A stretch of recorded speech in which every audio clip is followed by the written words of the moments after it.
Android 11 Beta 2 is surprisingly snappy. Okay, so yes, it is a bit snappier, but we're going to go point by point. I'm going to tell you from start to end what I like, I didn't like, and what is happening with it, right? But first, remember this is a beta. That means it's only meant for developers and enthusiasts. And if you do not have knowledge about how to flash phones, how to recover phones, please do not flash it. It has bugs even at this moment and might cause a problem to you. So if you are a user who uses this phone for daily driver and do not have the knowledge on how to resuscitate a phone, if it gets into a problem, do not flash this. So moving on, first we'll talk about the setup. So the setup of the phone was fairly easy. Now it has the Iqoo setup that you get when you boot up your normal Iqoo for the first time.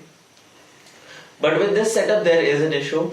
If you don't Google sign in, you may not even be allowed to use the phone. So you have to Google sign in. I actually did all the steps and skipped the setup part wherein I didn't Google sign in, and it did not allow me to use the phone. So you have to Google sign in.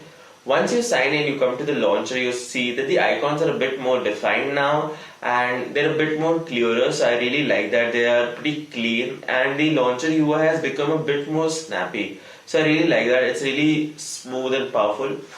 So I really like how snappy the UI has become as far as the launcher is concerned.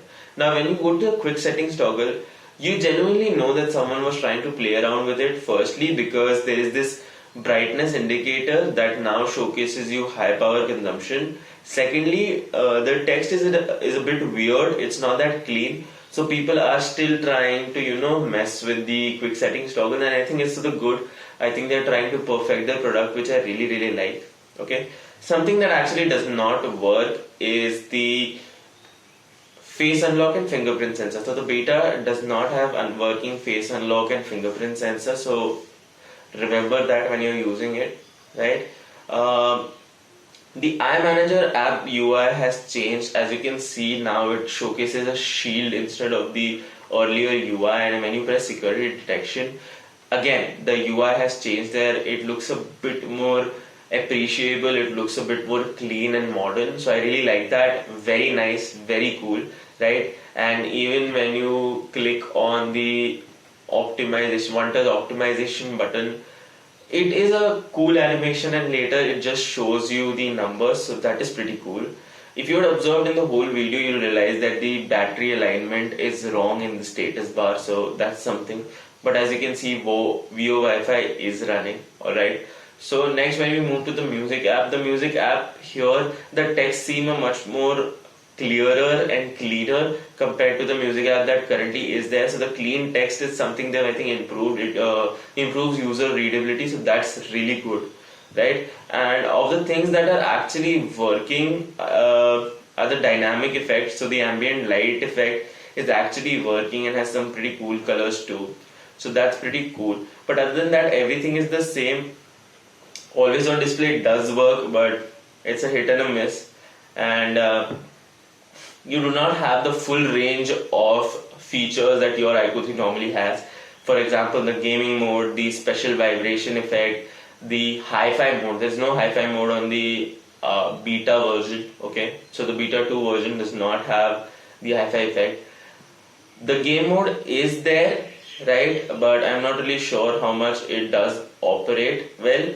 But yeah, it's a hit and a miss. They're still trying to compile it very nicely and properly, right? So guys, if I had to tell my final thoughts about this Android 11 Beta 2, yes, the company is surely trying to improve, but it is going to take time. So do not expect an Android 11 very soon.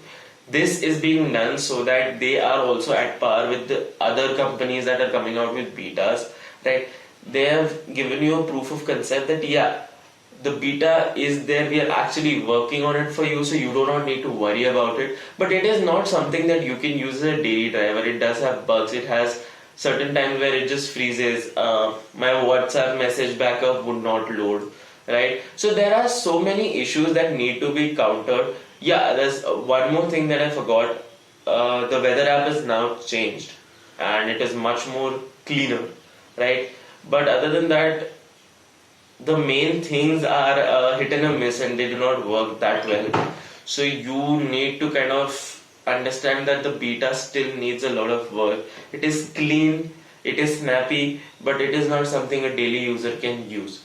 So you need to wait it out, but I think it is a good step taken by the company, because now they're at least trying to showcase that they're not just that Chinese sub-brand that is not going to get you ahead. They're still working on Android 11. So yeah, the updates will be coming in a regular fashion, will be coming in a nice fashion. And obviously I am there to keep you updated with all these updates.